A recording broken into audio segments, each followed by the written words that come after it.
ये आज हमारा टॉपिक जो है अमेरिकन रिवॉल्यूशन पर है।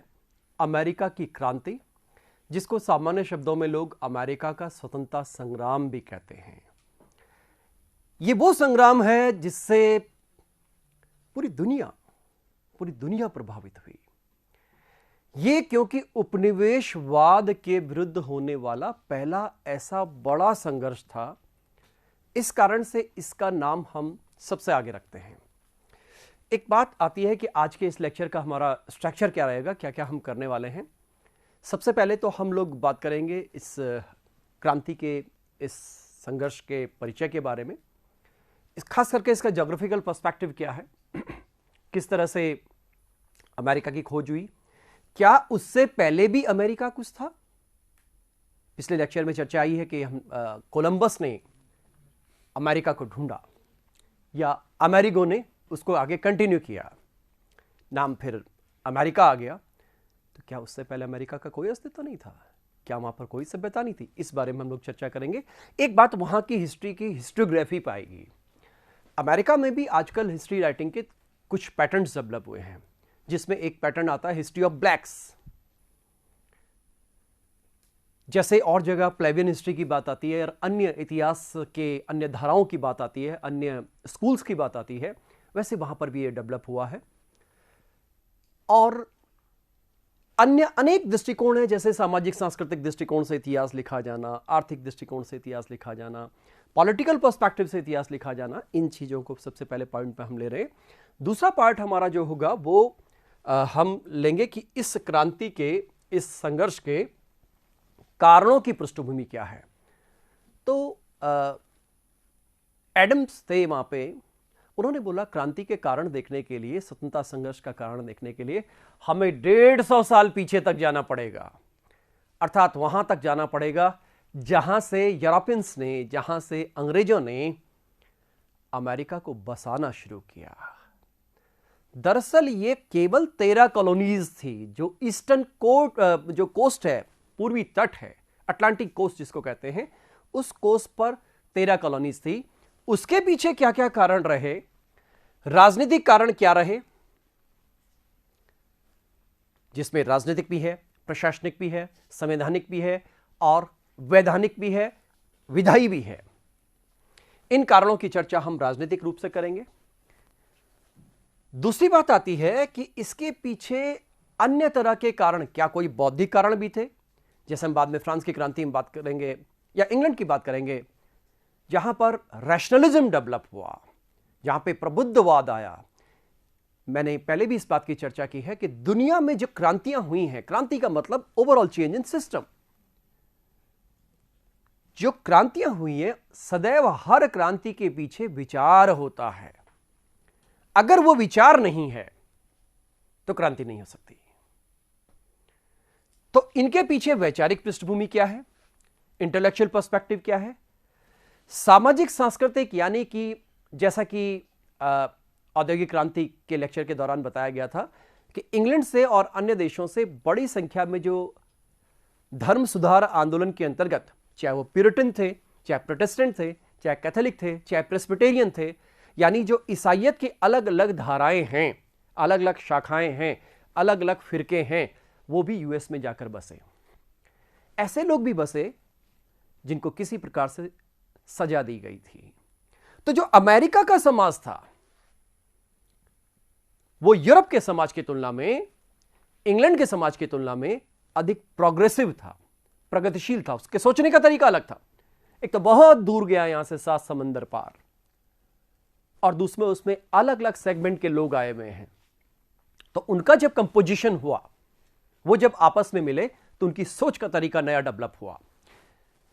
इसके बाद हम, जैसे सबसे इंपॉर्टेंट बात हम इसमें लेते हैं कि सप्तवर्षीय युद्ध या 7 ईयर्स वॉर। 7 ईयर्स वॉर में क्या है कि ये 56 से लेकर 63 के बीच में हुआ, 1756 से 1763 के बीच में। और इसका इंपैक्ट, ये एक तरह का साम्राज्यवादी युद्ध था, ये एक तरह का वाणिज्यवादी युद्ध था। इसने जहां एक तरफ अमेरिका को प्रभावित किया, दूसरी तरफ भारत को प्रभावित किया। इसीलिए उनकी बुक्स में कई जगह लिखा जाता है ये एक तरह का मर्केंटाइल वॉर था, and it was Indian war. उन्होंने ये वर्ड भी लिखा हुआ है, इंडियन वॉर, क्योंकि भारत में जो कर्नाटक का युद्ध हुआ, कर्नाटिक वॉर, जो कर्नाटिक वॉर है, कर्नाटक का युद्ध है, उस कर्नाटक के युद्ध की जो जड़ें हैं वो यहां यूरोप में आती हैं। इसके बाद कारण में अंतिम कारण हम इस पर आएंगे कि किस तरह से जो तात्कालिक कारण है, आर्थिक कारण, तात्कालिक कारण आर्थिक से रूप से आगे बढ़ते हैं, किस तरह से उन लोगों ने टैक्सेशन किया, किस तरह से इन लोगों ने विरोध किया, और यही टैक्सेशन और विरोध स्वतंत्रता संघर्ष का इनका आधार बनता है। और ये स्वतंत्रता संघर्ष के दौरान स्वतंत्रता की घोषणा करते हैं। कैसे होगा उसकी चर्चा भी करते हैं। थर्ड स्टेप में हम लोग ले रहे हैं कि इसमें प्रक्रिया क्या रही, यानी 70 जब ये वॉर खत्म हो गया, सप्तवर्षीय युद्ध खत्म हो गया, 7 इयर्स वॉर खत्म हो गया, तो इसके बाद यहां पर क्या क्या स्टेप्स आए हैं, और अप टू 83 तक। 83 में अंतिम रूप से पेरिस की संधि के अंतर्गत अमेरिका को वैधानिक रूप से स्वतंत्र मान लिया गया। अमेरिका में लड़ते हुए इन लोगों की सेनाएं पराजित हुई, इंग्लैंड की, और एक फेमस जनरल था जिसका नाम आप सब जानते हैं, लॉर्ड कॉर्नवालिस, जो बाद में भारत का भी गवर्नर जनरल बन के आया। ये वही व्यक्ति है, वहां पर ये हारता है और इसको सरेंडर करना पड़ता है अमेरिकन के सामने। तो ये प्रक्रिया में आएगा। उसके बाद लास्ट पार्ट हम देखेंगे कि इसका प्रभाव अमेरिका पर क्या पड़ा, इंग्लैंड या यूरोप के भागों में क्या पड़ा, और फाइनली इसने दुनिया को किस तरह से प्रभावित किया। एक बात और चर्चा यहां पर करेंगे हम लोग कि इसका नेचर क्या था। आजकल जो नए प्रश्न बन रहे हैं, आजकल यूनिवर्सिटी लेवल पर भी ऐसे क्वेश्चंस बनने लगे हैं कि इस पूरे मामले का, इस पूरी घटना का, इसका स्वरूप क्या था, what was nature of this whole process, क्या प्रक्रिया थी इसकी और इसकी प्रकृति क्या थी। तो हम वन बाय वन एक एक करके लेते हैं इसको। सबसे पहली बात कि अमेरिका की क्रांति, अमेरिका का स्वतंत्रता संघर्ष है क्या। मैंने आपको बताया कि 65 से लेकर के और 83 तक अमेरिका और इंग्लैंड के बीच होने वाला संघर्ष है। अमेरिका और इंग्लैंड के बीच होने वाला संघर्ष है, इसलिए शुरू में तो इसको स्वतंत्रता संघर्ष बोला गया। ये अमेरिका की जो 13 कॉलोनीज थी वो उपनिवेश थी किसकी, इंग्लैंड की। इन लोगों ने जो इसके खिलाफ आंदोलन किया, इसके खिलाफ संघर्ष किया, उस संघर्ष का पूरा स्वरूप जो हमको अमेरिकी स्वतंत्रता संग्राम के रूप में मिलता है। क्योंकि इस संग्राम के अंतर्गत सिस्टम में ओवरऑल चेंज हुआ, व्यवस्था में आमूल चूल परिवर्तन हो गया, इसलिए इसको अमेरिका की क्रांति भी कह दिया जाता है। क्रांति के अंतर्गत क्या क्या चीजें आई उसकी चर्चा मैं लास्ट स्टेज में करूंगा। अब यहां पर क्या क्या होगा ये वन बाय वन है। कॉजेज हम इसके लॉन्ग टर्म भी देखेंगे, शॉर्ट टर्म भी देखेंगे, पॉलिटिकल सिस्टम देखेंगे, कॉन्स्टिट्यूशनल सिस्टम देखेंगे, ये भी देखेंगे कि अमेरिका क्यों पराजित हो गया, इंग्लैंड, अमेरिका क्यों जीता, क्या था उनके पास, जबकि सारे अमेरिकन 90% इंग्लिश थे, बाकी लोग यूरोपियन थे। क्योंकि जिनकी स्लेव्स की आप बात कर रहे हैं, जो मूल अमेरिकन की बात कर रहे हैं, जो रेड इंडियंस की बात कर रहे हैं, वो तो उसमें शामिल ही नहीं थे। इसलिए ये कैसे हार गए, उसके बाद नेचर एंड इंपैक्ट की बात करेंगे। एक एक करके हम इसके पहले ये आज का स्टेटस देख सकते हैं अमेरिका का। आप देख रहे हैं कि इधर हमारे पास मैक्सिको है और अपर पार्ट में हमारे पास कनाडा है, और ये इसका ईस्ट कोस्ट है, ये इसका वेस्ट कोस्ट है। इसको और क्लियर डिफाइन करें एक बार। इसको देखने के लिए हमको पहले जानबूझ के मैंने इस मैप को इस तरह से लिया है कि इसमें हम इंग्लैंड को दिखा सकें, थोड़ा सा यूरोप को दिखा सकें। आप देख रहे हैं कि ये अमेरिका और यूरोप या अफ्रीका के बीच में जो पार्ट है, इसको हम कह रहे हैं अटलांटिक। ये अटलांटिक ओशन है, अटलांटिक महासागर है। इस अटलांटिक महासागर आज भी दुनिया का सबसे बड़ा जो ट्रैफिक है पानी में, जो जल यातायात है, सबसे ज्यादा ट्रैफिक इसी पर है, इस वाले पार्ट पर। तो आप देखेंगे कि यहां पर है इंग्लैंड, ये इंग्लैंड है। जैसे कि कल मैंने आपको बताया था कि ये पूरा यूके कहलाता है और ये पार्ट कहलाता है इंग्लैंड। इस इंग्लैंड ने अपनी कॉलोनीज बनानी शुरू की थी 15वीं 16वीं शताब्दी में। जब वाणिज्यवाद का विकास हुआ, मर्केंटिलिज्म का विकास हुआ, तो मर्केंटलिज्म की एक सबसे बड़ी विशेषता यह थी कि इसने कॉलोनीज बनाने पर बल दिया, और इसी प्रक्रिया में दो देश सबसे आगे आए। एक का नाम था स्पेन, एक का नाम था पुर्तगाल। एक पुर्तगाल हो गया, एक स्पेन हो गया। तो पुर्तगाल और स्पेन जो आप देख रहे हैं, ये वाला पार्ट, इन लोगों ने जो कॉलोनीज बनाई वो कॉलोनीज इस एरिया में बनाई, यानी जिसको आजकल हम लैटिन अमेरिका कहते हैं, जिसको हम दक्षिण अमेरिका कह सकते हैं। यही कारण है कि इन्होंने Portuguese culture, Spanish culture, Latin culture, इसको फैलाया इस इलाके में। लेकिन अंग्रेजों ने जो अपना सेटअप शुरू किया वो यहां इस लोअर पार्ट से किया, इन जगहों पर। फ्रांस ने जो अपना सेटअप शुरू किया वो कनाडा में किया। अपने अपनी कॉलोनीज बनाते चले गए। क्या चाहिए कॉलोनी से? क्यों चाहिए आपको कॉलोनी? क्योंकि मैंने आपको बताया वाणिज्यवादी विचारधारा के अंतर्गत यह एक महत्वपूर्ण बिंदु था कि आप बड़ी बड़ी कॉलोनीज बनाएं ताकि वहां से कच्चा माल आए और तैयार माल यानी फिनिश्ड गुड्स का वहां पे एक बड़ा मार्केट खड़ा किया जा सके, ताकि इनकी इकोनॉमी को फायदा हो। मर्केंटलिज्म का मूल आधार यह था कि जो मदर कंट्री है, मदर कंट्री मतलब इस केस में इंग्लैंड मदर कंट्री है, इस केस में फ्रांस मदर कंट्री है, इस केस में Spain and Portugal mother countries हैं, इनको लाभ होना चाहिए। बाद के पीरियड में हम देखते हैं कि यहां पे यूटिलिटेरियन कंसेप्ट भी आया, रिकार्डो का सिद्धांत भी आया। इन सब लोगों ने बल दिया कि इन देशों को लाभ होना चाहिए, यानी इन कॉलोनीज का आप शोषण करें। मैंने आपको शायद पिछले लेक्चर में बताया था कि इस मर्केंटलिज्म में एक खास बात यह भी थी कि बुलियन एकत्र किया जाए, सोना चांदी मैक्सिमम एकत्र किया जाए अपने देश के पास। सोना चांदी बाहर नहीं जाना चाहिए, बल्कि जहां से ला सको आप सोना चांदी लेकर आओ। तो इन लोगों ने सोना चांदी एकत्र किया। अब ये पूरा पिक्चर आपके सामने आया, अटलांटिक क्रॉस करके किस तरह से जाकर के ये लोग यहां आ रहे थे। अभी इस बात को हम और आगे लेते हैं। ये आज का अमेरिका है। आज इसमें 50 स्टेट्स हैं, और इन स्टेट्स में आप देख सकते हैं कि जो वॉशिंगटन डीसी है, वॉशिंगटन डीसी यहां पे ये कैपिटल है। इसके अलावा ये सारा ईस्टर्न कोस्ट है, ये वेस्टर्न कोस्ट है। इसके 3 भाग हैं, नॉर्थ, मिडिल, साउथ।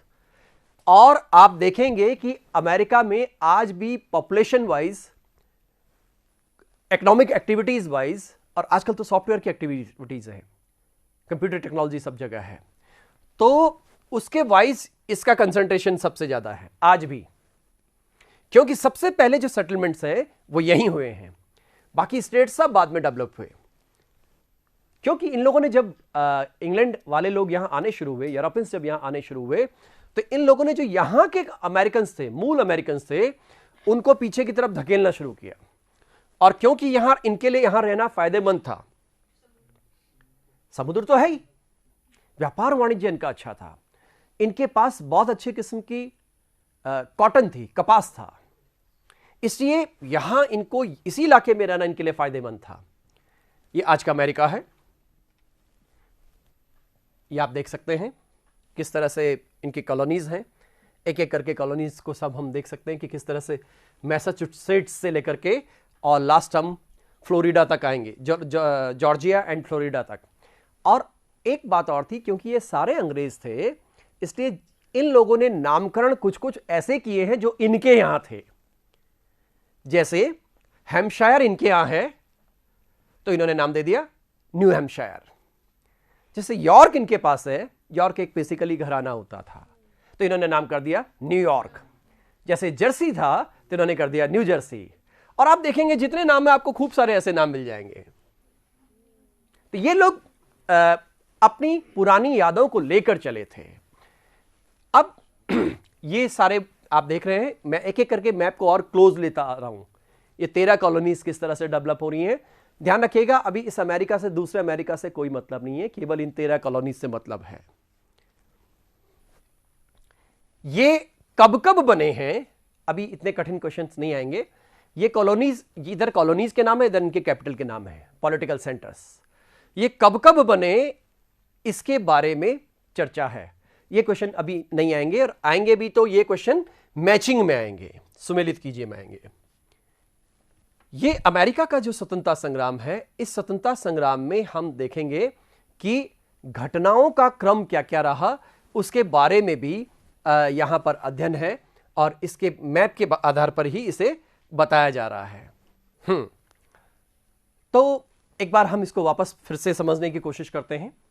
बेसिकली मैंने बताया कि 15वीं 16वीं शताब्दी में यूरोपियंस आकर के, इस इलाके के यूरोपियंस आकर के, स्पेशली इंग्लैंड के लोग आकर के यहां बसने लगे। यहां पर पूरा मैप नहीं आ पा रहा है, और इसमें एक विशेष बात यह थी कि जो दक्षिण अमेरिका वाला भाग था, वहां पर इससे पहले भी कुछ मौजूद था। अमेरिका का जो सेंट्रल पार्ट था उसमें भी कुछ मौजूद था पहले से, और उसमें एक बात यह थी कि वहां पर एक एजेटिक सिविलाइजेशन, 3 सिविलाइजेशन के मैं नाम ले रहा हूं, इनको आप अच्छी तरह से नोट कर सकते हैं। एक तो माया सिविलाइजेशन थी, एक एजेटिक सिविलाइजेशन थी, और एक इंका सिविलाइजेशन थी। ये अक्सर पूछ लिया जाता है, माया सिविलाइजेशन, इंका सिविलाइजेशन और एजेटेक सिविलाइजेशन, ये इन लोगों की पहले की सभ्यताएं थी जो यहां पर पहले से चली आ रही थी। और इसके साथ साथ एक बात थी, इनकी सांस्कृतिक रूप से स्थिति यह थी दरअसल कि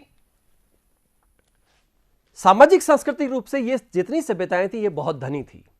इनके आज भी हम ह्यूज स्ट्रक्चर आर्किटेक्चर में देख सकते हैं, इनकी खूब सी विशेषताएं हम देख सकते हैं। इनकी सभ्यताओं का विशेष अध्ययन किया जाता है। हमारे इस साइड में तो ज़्यादा अध्ययन नहीं है, लेकिन कुछ विश्वविद्यालयों में इनका अध्ययन विशेष रूप से करवाया जाता है, और यूएस में तो होता ही होता है आजकल।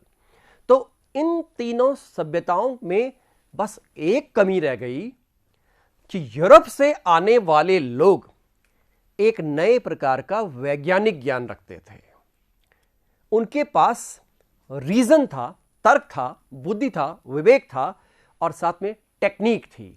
यानी 15वीं 16वीं शताब्दी तक उनके पास बंदूक आ गई थी, इंग्लैंड वालों के पास, यूरोप वालों के पास, और इनके पास तीर कमान तलवार था। तो सामना कैसे होगा? इसलिए धीरे धीरे ये सभ्यताएं नस्त नाबूद हो गई। जब यहां पर सबसे पहले हम बात करते हैं कि कोलंबस आया या अमेरिगो आया कोलंबस के बाद, उससे पहले की सारी समीकरण उससे पहले का सारा समीकरण वहां की इन सभ्यताओं के रूप में है। आप जानते हैं इस बात को कि जब कोलंबस कैरिबियन आइलैंड में पहुंचा तो उसने इनको गलती से इंडियन समझा और नाम दे दिया रेड इंडियंस। तो ये जो मालूम नहीं था कि हम कहां पहुंचने वाले हैं, आज वो लोग बोलते हैं कि अमेरिका की खोज थोड़ी की आपने, अमेरिका आने के जलमार्ग की खोज। अमेरिका में तो माया है, अमेरिका में तो एज़टेक है। ये मैं बात कर रहा हूं अमेरिका के 2 भागों की, एक को हम उत्तरी अमेरिका बोलते हैं, एक को हम दक्षिण अमेरिका बोलते हैं। पूरा कॉन्टिनेंट ले रहा हूं मैं इस वक्त, क्योंकि बाद के काल में कुछ लोगों ने ऐसी नीतियां भी बनाई कि उन्होंने पूरे अमेरिकन कॉन्टिनेंट को एक साथ एक रूप में कंसीडर करने का प्रयास किया। तो कोलंबस से आने की पहले की दुनिया और कोलंबस के बाद की दुनिया में बेसिक डिफरेंस ये रहा कि अब यूरोपियंस को और अंग्रेजों को ये बात समझ में आने लगी कि अगर हम यहां साम्राज्यवाद कर दें, अगर हम यहां नए उपनिवेशों की स्थापना कर दें तो हमें लाभ होगा। गौर करें, ये देश पूरब की तरफ भी गए और अमेरिका की तरफ भी गए। पूरब में ये लोग इंडिया में आए, इंडोनेशिया में गए, चाइना में गए, लेकिन चाइना में अंदर जाने की परमिशन नहीं थी। इंडिया में आए तो उन्हीं के शब्दों में यहां ग्रेट मुगल्स थे, और उन ग्रेट मुगल्स को पराजित करना, जबकि इनके पास अच्छी नौसेना होती थी, पुर्तगालियों के पास, पोर्तुगीज के पास बहुत अच्छी नेवी होती थी, और पूरे इंडियन ओशन के ये कंट्रोलर होते थे। यहां तक कि मुगल शिप्स को भी ये परमिट देते थे, ये ताकतवर थे समुद्र में। लेकिन इंडिया में इनकी फिर भी दाल नहीं गली। 18वीं शताब्दी तक आते आते 18वीं शताब्दी के उत्तरार्ध में जब मुगल सत्ता कमजोर होने लगी और भारत में रीजनल पावर्स डेवलप होने लगी, तो ये लोग टेक्निकली साउंड थे और Bharat strategically, technically, politically integrated नहीं रह गया था, इसलिए ये लोग इंडिया में प्रवेश कर गए। ध्यान ये रखिएगा, जैसे इन्होंने यहां पे अटैक किया, भारत में इन्होंने अटैक नहीं किया है, भारत में इन्होंने घुसपैठ की है।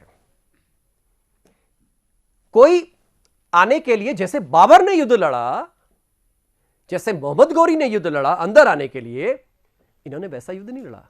इन्होंने तो हमारे मुगल सम्राट से या हमारे यहां जो अधिकारी होते थे, इनसे ये लोग क्या करते थे, नेगोशिएशन करते थे, परमिशन लेते थे, जिसके अंतर्गत इनको फरमान और निशान प्राप्त होते थे। फरमान मिलता था मुगल सम्राट की ओर से, निशान मिलता था सूबेदार या जो शहजादा है उसकी तरफ से।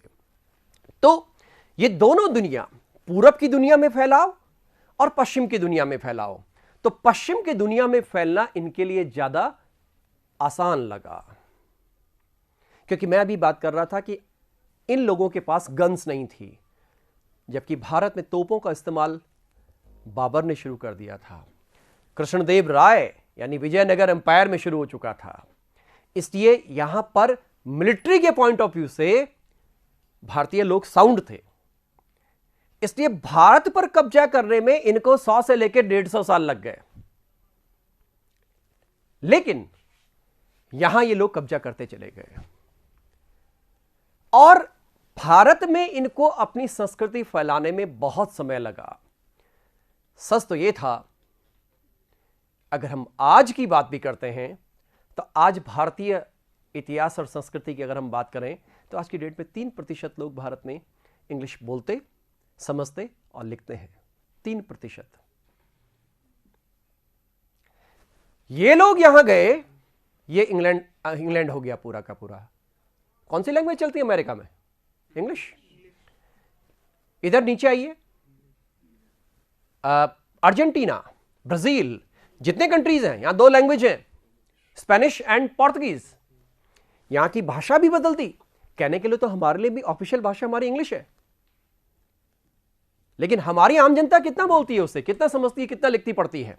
तो भारत की संस्कृति में ये गहरी जड़ों तक नहीं जा सके।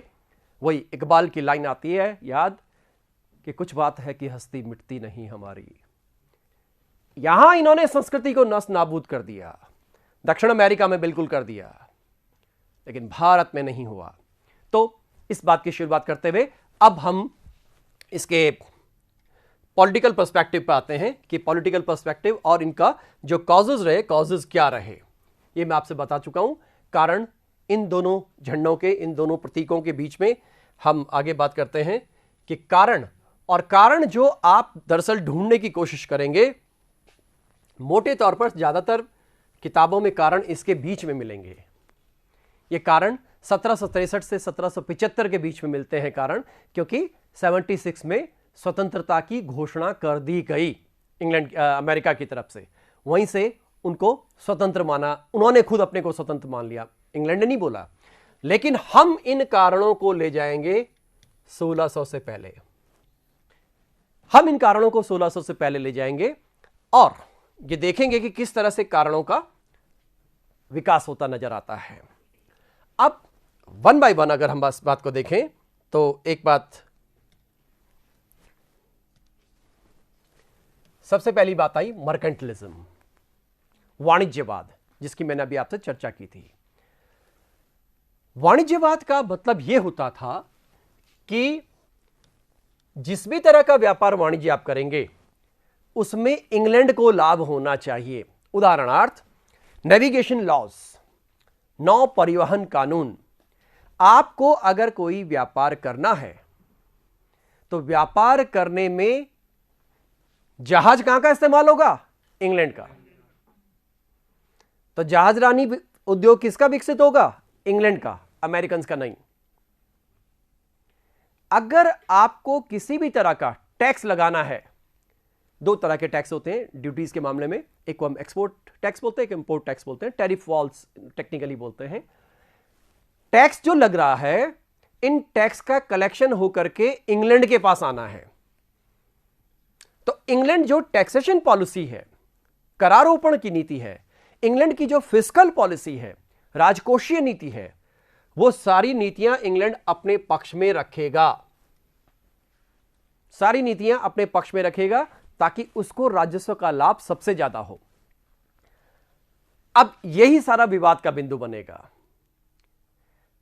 अंग्रेजों की तरफ से, महारानी की तरफ से या क्राउन की तरफ से जो ये 13 उपनिवेश थे, यहां पर शासन करने के लिए एक गवर्नर और एक कॉलोनल की नियुक्ति की जाती थी। कर्नल बोल दीजिए आप, सामान्य हमारी अपनी भाषा में कर्नल।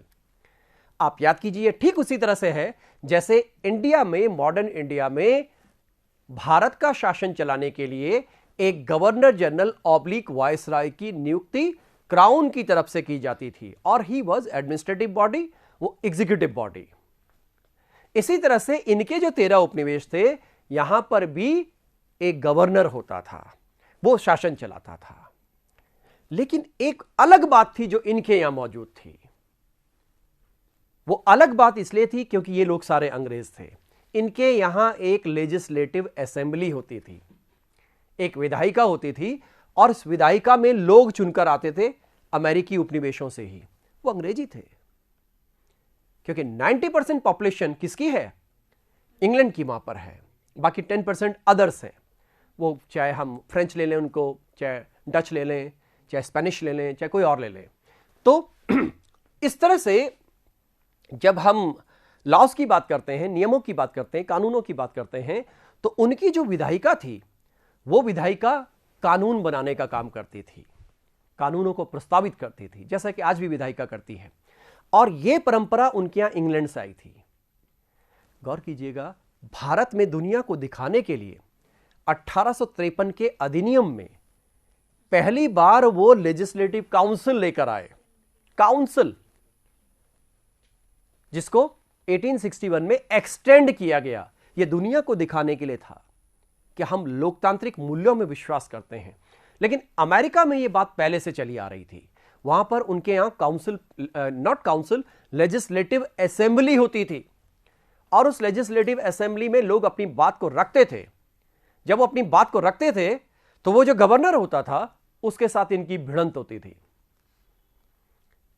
गवर्नर कहता था मैं सुप्रीम बॉडी हूं, सबसे पावरफुल मैं हूं,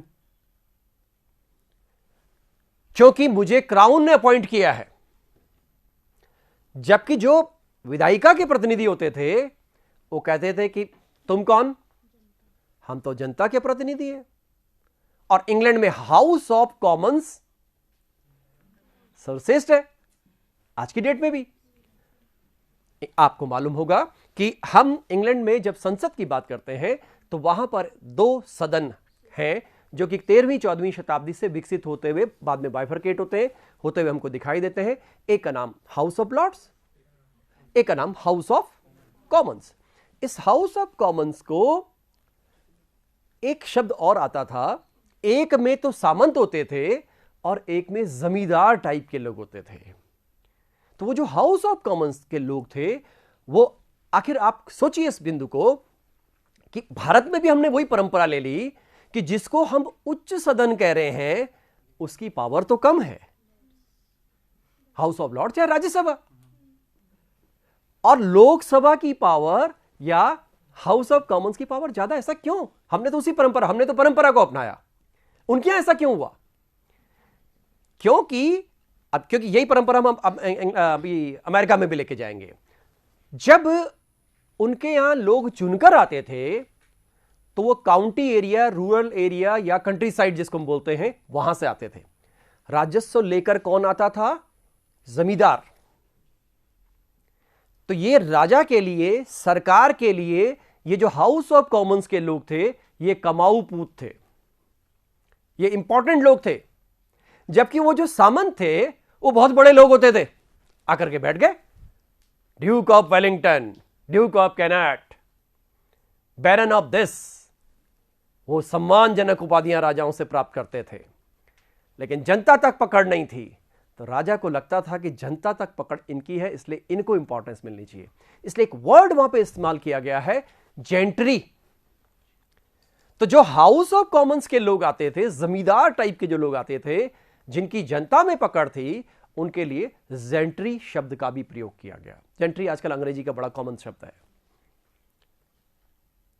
तो ये जो जनता के प्रतिनिधि हैं, ये इंपॉर्टेंट है।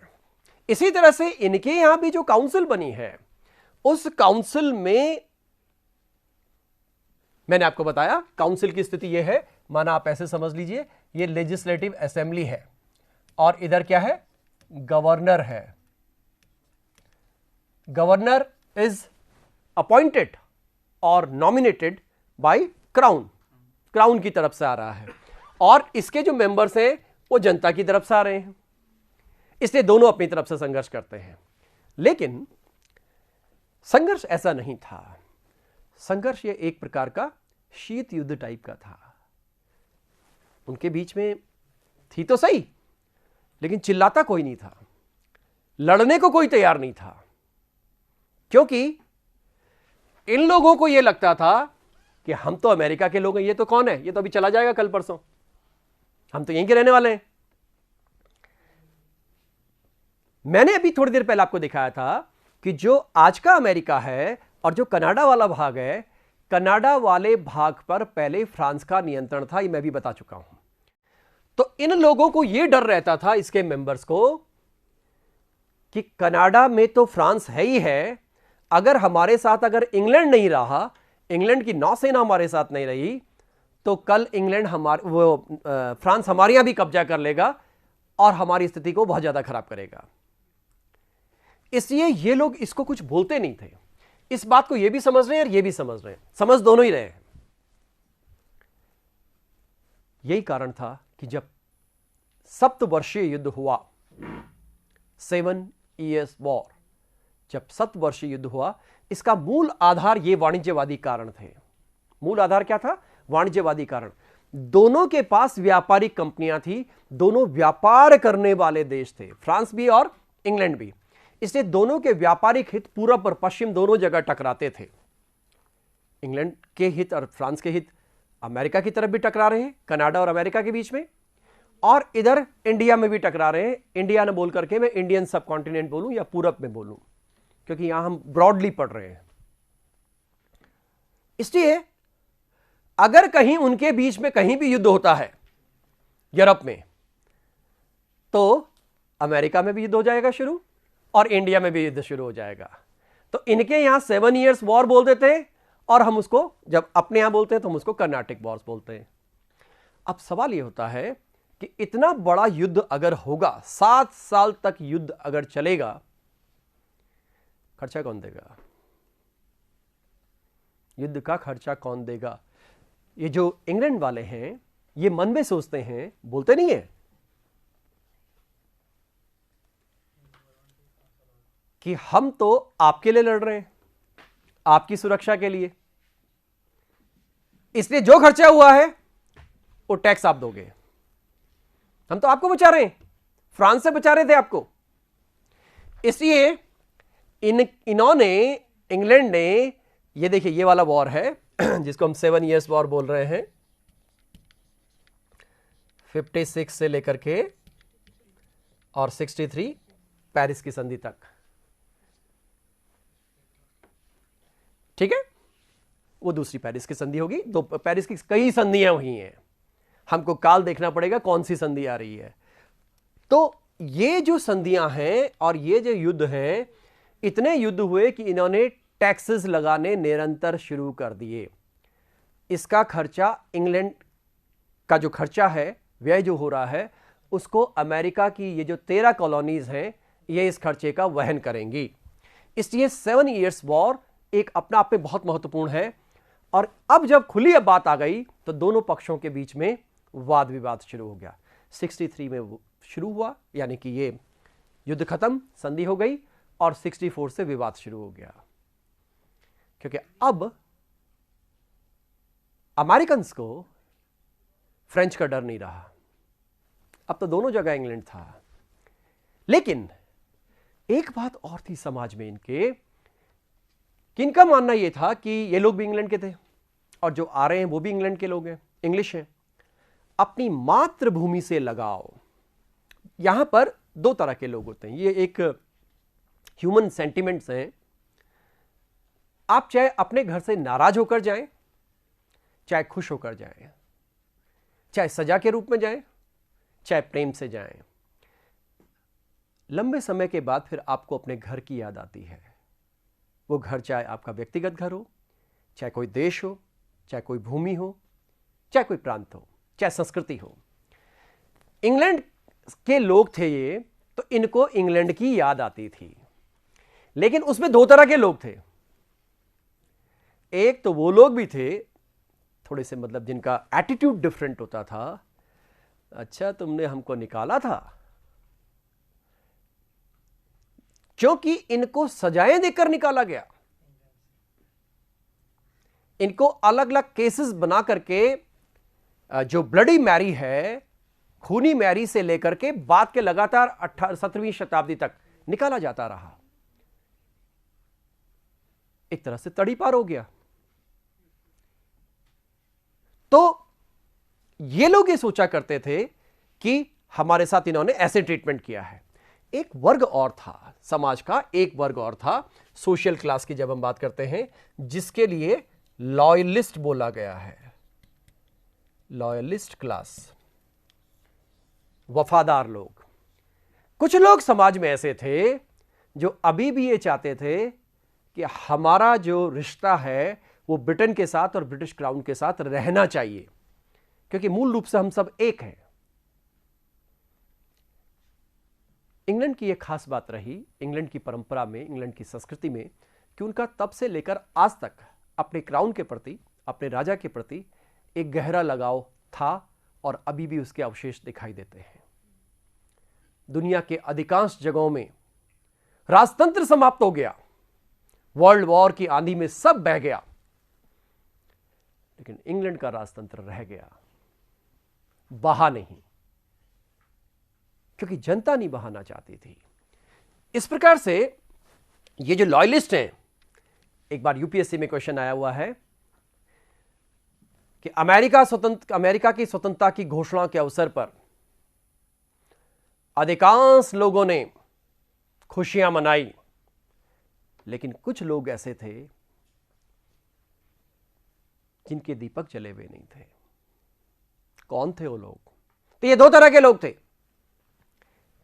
एक तो ये लॉयलिस्ट हैं जो नहीं चाहते थे ऐसे, और एक जो वहां के मूल निवासी थे, जिनको आप रेड इंडियंस कह लेते हैं, स्लेव्स कह लेते हैं, या ओरिजिनल जो वहां के मूल वंशी थे, वो लोग थे जो इस मुद्दे में इन्वॉल्व ही नहीं थे। एक हॉलीवुड की मूवी है, उसको जरूर देखिएगा आप, नाम है पैट्रियट। पैट्रियट, तो वो पैट्रियट मूवी इस पूरे बैकग्राउंड पर बनी हुई है।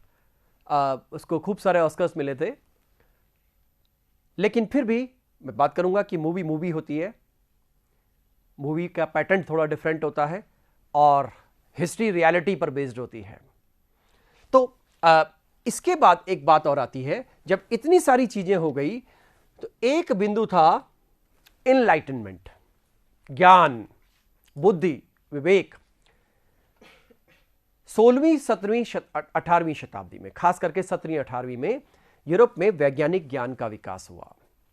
तो चाहे हम एडम स्मिथ को लें, एडम स्मिथ की विचारधारा के लिए कहा जाता है कि उसने सबसे पहली क्रांति यहीं करवाई, अमेरिका में, क्योंकि एडम स्मिथ ने इस बात का विरोध किया, यह नहीं होना चाहिए। उसने कहा उन्मुक्त व्यापार का सिद्धांत चलना चाहिए, फ्री ट्रेड। उसको फादर ऑफ मॉडर्न इकोनॉमिक्स भी बोलते हैं, क्योंकि फ्री ट्रेड का कंसेप्ट दिया। यह वर्ड भी उन्होंने यूज किया था। 18वीं शताब्दी के उत्तरार्ध में अमेरिका की जो स्वतंत्रता संग्राम है, वो इस विचारधारा पर सबसे बड़ा धक्का है। यह विचारधारा इसके साथ ही समाप्त हो गई और इसके बाद शुरुआत करनी पड़ी, क्योंकि इस विचारधारा में एडम स्मिथ जैसे लोग थे, इस विचारधारा में फिजियोक्रेट्स जैसे लोग थे। फिजियोक्रेट्स एक ये क्वेश्चन को पूछा जाता है कि फिजियोक्रेट्स कौन थे। फिजियोक्रेट्स फ्रांस के अर्थशास्त्रियों का एक समूह था, एक ग्रुप था, एक लॉबिंग थी, और ये free trade, free exchange, free में जो विचारों का आदान प्रदान है इस पर बल देते थे। तो जो लोग अमेरिका के जो लोग थे, चाहे वो जेम्स ऑटिस है, चाहे बेंजामिन फ्रैंकलिन है, चाहे वॉशिंगटन है, जितने लोग हैं यहां पर जो ये बुद्धिजीवी डेवलप होते हैं, इनकी पूरी एक सीरीज है, इनके नाम बीच बीच में आते रहेंगे, ये लोग डेवलप हुए और इंग्लैंड के इस प्रबुद्धवादी आंदोलन से प्रेरित होते रहे।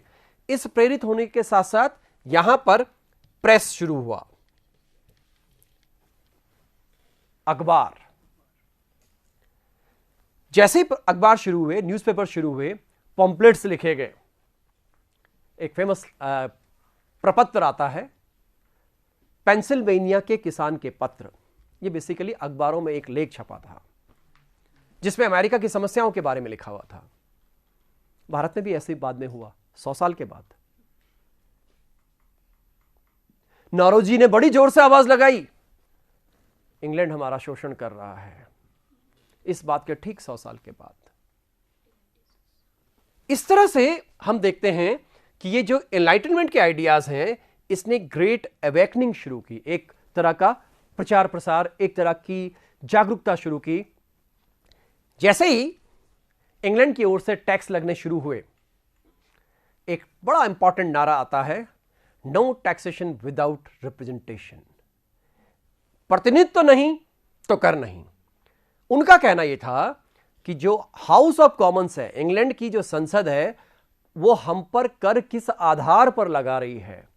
क्या हमारा कोई प्रतिनिधि वहां पर है? याद कीजिए भारत में साइमन कमीशन।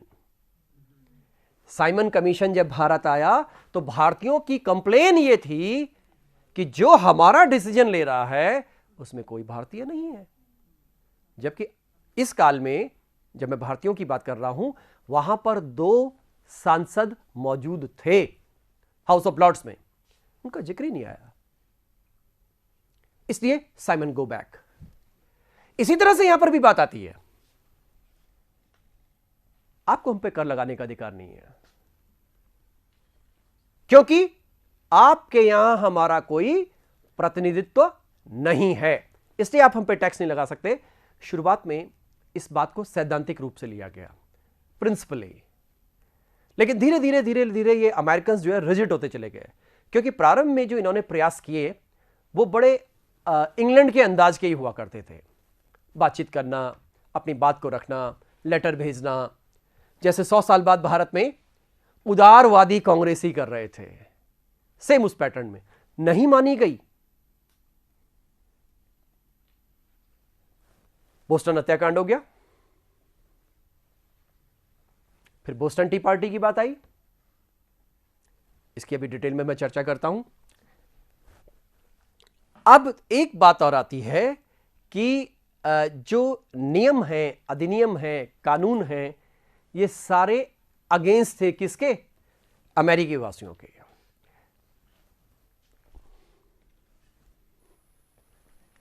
ये वो लोग हैं जो अमेरिका के स्वतंत्रता संग्राम में नेता के रूप में सामने आते हैं। और अभी मैंने इनलाइटनमेंट के लोगों की बात की, जो प्रबुद्धवादी हैं, जो वहां के नेता बने, जो वहां पे जिन्होंने इस पूरी व्यवस्था को संचालित किया। चाहे आप किसी का नाम भी देख लें, इसमें जॉन एडम्स का जिक्र मैं भी कर चुका हूं, जॉन वॉशिंगटन, जो कि बाद में सबसे इंपॉर्टेंट बात इनकी यह है कि ये अमेरिका की सेना के कमांडर बने। इनके रिसोर्सेज बहुत कम थे, तो अमेरिका की सेना के कमांडर बने। कॉन्टिनेंटल कांग्रेस में इनको चुना गया था। ये नैथनियल ग्रीन है, जॉन पॉल हैं, बेस्टी रोज हैं, बेंजामिन फ्रैंकलिन का नाम तो आप लोग बहुत सुनते हैं। ये नाम बहुत चर्चा में आते हैं। पैट्रिक हेनरी हैं, अलेक्जेंडर हैमिल्टन है, थॉमस जेफरसन का नाम खूब चर्चा में आता है, एथन एलन हैं, पिचर हैं, पॉल हैं, जॉन हैनकॉक था। अब ये जरा जॉन हैनकॉक की मैं आपको एक बात बताता हूं। इसके लिए बोला गया, अंग्रेजों ने बोला कि अरे ये कौन आ गया, ये तो स्मगलर है, टेक्निकली ही इज क्रिमिनल। लेकिन इनके इतिहास में लिखा हुआ, अमेरिका के इतिहास में, कि एक व्यापारी था। ये भारत के संदर्भ में भी आएगा। तो नेथनहेल है, ये सबसे इंपॉर्टेंट नाम ये आएंगे।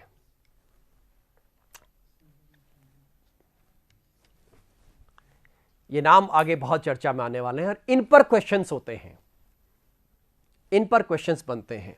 तो ये इनके लीडर्स हैं। आजकल अमेरिका में पढ़ने का जो तरीका है, एक ये भी डेवलप किया गया है। हमारे यहाँ तो अमेरिका का इतिहास कुछ ही विश्वविद्यालयों में पढ़ाया जाता है, लेकिन अमेरिका ने जो डिफरेंट सिस्टम डेवलप किया है, उसमें एक खास बात यह है कि ये तो मैंने बड़े नाम ले लिए, तो क्या यही अमेरिका का इतिहास है? आम आदमी की बात कौन करेगा?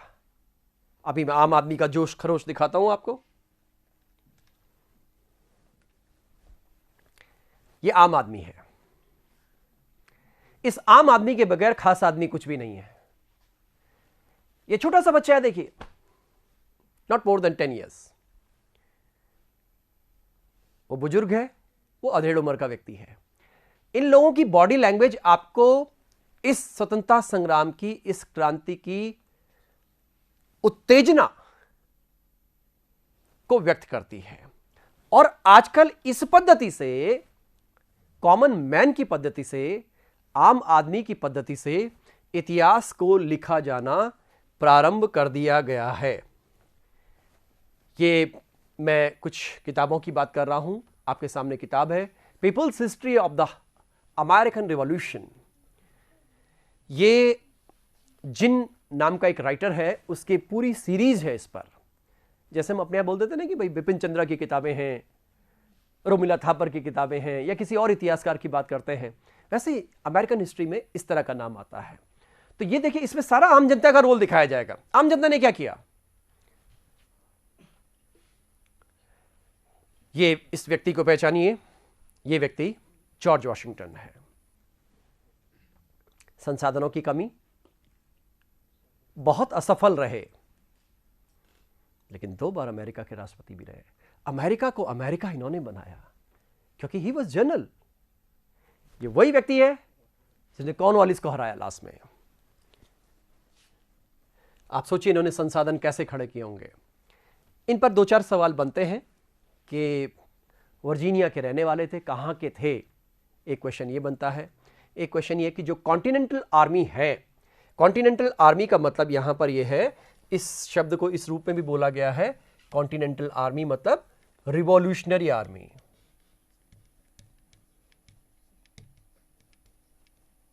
अर्थात क्रांतिकारियों का सैनिक नेता कौन था? George Washington. आप नाम ही देखते हैं वॉशिंगटन के नाम पे, वॉशिंगटन नाम है। वॉशिंगटन नाम के 3 शहर हैं उसी अमेरिका में, लेकिन जिसको आप जानते हो वॉशिंगटन डीसी है। इसके बाद ये आप देखिए, जब नया देश बना तो उसके पहले और दूसरे राष्ट्रपति यही बने। ये 4 साल का होता है वहां पे। ये इस बात को व्यक्त करता है कि इनकी लोकप्रियता कितनी रही होगी, क्योंकि कम से कम संसाधनों में इन्होंने उस जमाने की सर्वोच्च पावर को पराजित किया। और वो भी देखिए, युद्ध लड़ना कितना मुश्किल रहा होगा, क्योंकि जो लोग आपके साथ लड़ रहे हैं उन लोगों के सेंटिमेंट्स भी उनके साथ जुड़े हुए हैं। और एक आश्चर्य की बात यह है कि जो अंग्रेज उधर से लड़ रहे हैं, वो सैनिक भी ये सोचते हैं ये तो हमारे लोग हैं। वो कौरव पांडव वाली लड़ाई आप सबको याद होगी। लेकिन जब ये भारत में लड़ते थे तो इनका दृष्टिकोण ये नहीं होता था। दीज आर ब्लैक्स, हम हैं, we are white, these are blacks. तो यहां इनका दृष्टिकोण कुछ और है। तो इस तरह से इनके जो वॉर हैं, थोड़ा सा उसके बारे में भी हम बात करेंगे। तो इस तरह से एक ये फादर बन जाते हैं अपने, ये जॉन एडम्स है। ये जॉन एडम्स ने बात की, इन पर प्रभाव था। अभी मैंने थोड़ी देर पहले बात की आपसे कि जो प्रबुद्धवादी चले आ रहे थे यूरोप के, ये लोग सब उनको पढ़ते थे। तो ये सेम वही बातें करते थे जो इंग्लैंड में होती थी। इसलिए यहां पर जॉन एडम्स का नाम आता है।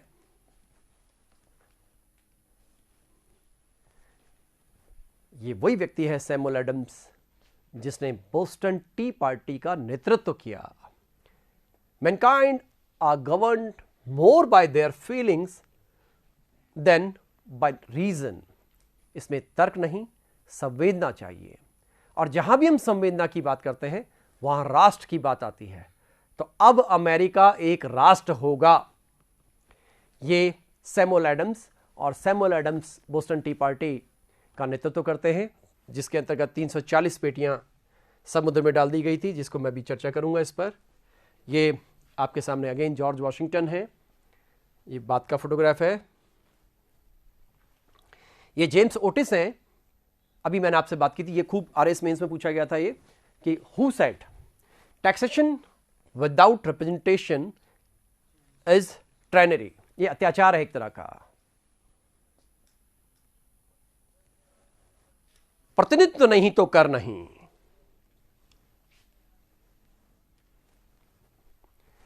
अब हम इन कारणों को शॉर्ट में बात करते हैं, बिल्कुल शॉर्ट में बात करते हैं, क्योंकि ये डायरेक्ट क्वेश्चन बनने हैं। बेसिकली क्वेश्चंस इन पर बनने हैं, क्वेश्चंस जो है इन पर बनने हैं। ये तो किसने कहा था, इस पर है, बाकी क्वेश्चंस इन पर हैं, सब पर। ये इस चैप्टर की, इस प्रेजेंटेशन की, इस लेक्चर की नींव है। शुगर एक्ट क्या था, इस शुगर एक्ट को मॉलिसेस एक्ट भी बोलते हैं। स्टैंप एक्ट क्या था, टाउनशेंड एक्ट यानी टाउनशेंड की जो कर योजना थी वो क्या थी, क्वार्टरिंग एक्ट क्या था, बोस्टन मस्कर क्या था, बोस्टन का हत्याकांड 1770 में हुआ। टी एक्ट क्या था, ये टी का संबंध भारत से है, इसलिए इसकी चर्चा हम लोग करेंगे। दूसरी बात, बोस्टन टी पार्टी, अभी मैंने जिसकी बात की थी, और इंटॉरेबल एक्ट, ये बात के एक्ट हैं जो बीच में आते हैं। और लास्ट है कॉन्टिनेंटल कांग्रेस। आप लोगों ने सुना होगा, भारत में हमने स्थापित की इंडियन नेशनल कांग्रेस। तब आपने सुना होगा और पढ़ा होगा कि इन तीन नेताओं ने, चाहे वो नारोजी थे, चाहे 2-3 लोग और नाम आते हैं, उन्होंने बोला कि इसका नाम कांग्रेस रखा जाए। क्यों रखा जाए Congress? Congress word is derived from American history. Congress का मतलब क्या है? कलेक्शन ऑफ पीपल, लोगों का संग्रहण। तो जहां पे ये कांग्रेस शब्द आया, एक कांग्रेस शब्द के बाद पूरी दुनिया में कांग्रेस शब्द पॉपुलर हो गया। तो ये 7-8 चीजें हैं जिन पर हमारा प्रश्न बनने के चांसेस रहेंगे। ये सबसे पहले आया बोस्टन मैसेकर, यानी बोस्टन हत्याकांड। ये अमेरिकन है, ये थोड़ा चिल्लाएंगे ज्यादा, बोलेंगे ज्यादा। हमारी तरह का जलियांवाला बाग कांड नहीं था।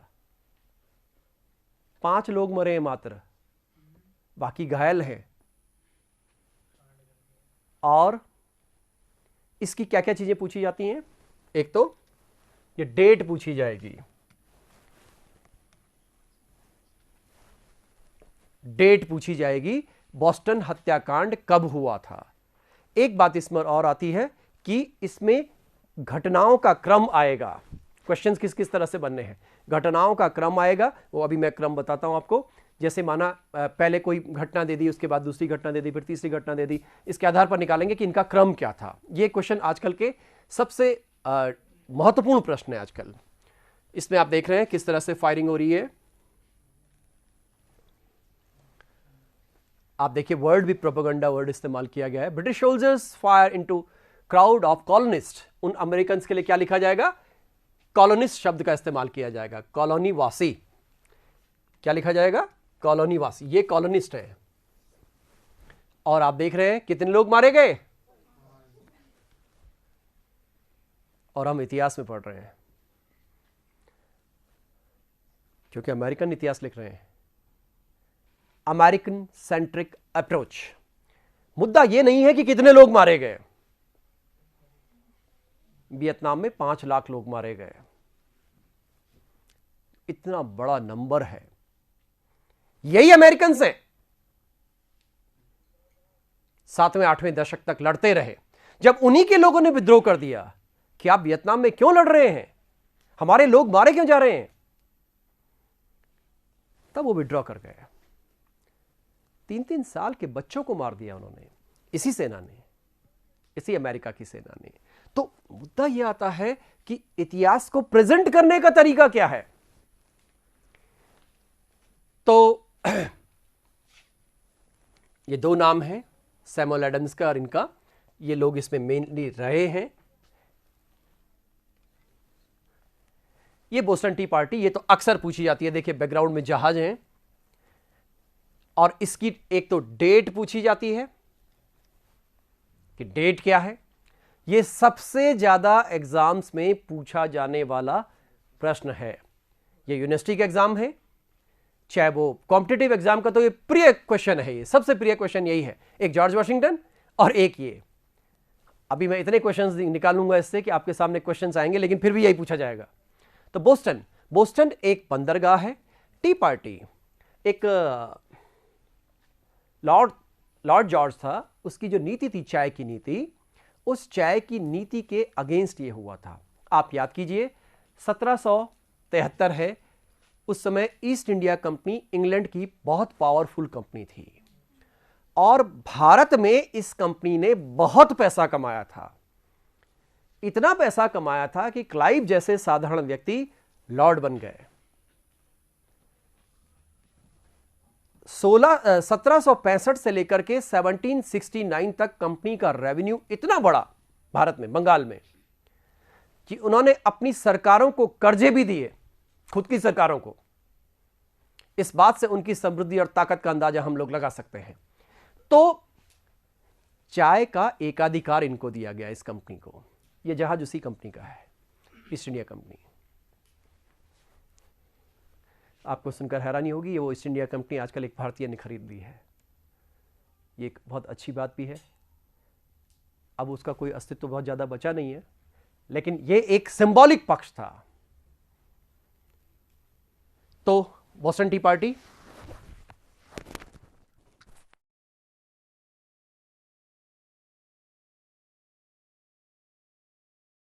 स्वतंत्रता संग्राम का एक तरह से टर्निंग पॉइंट है।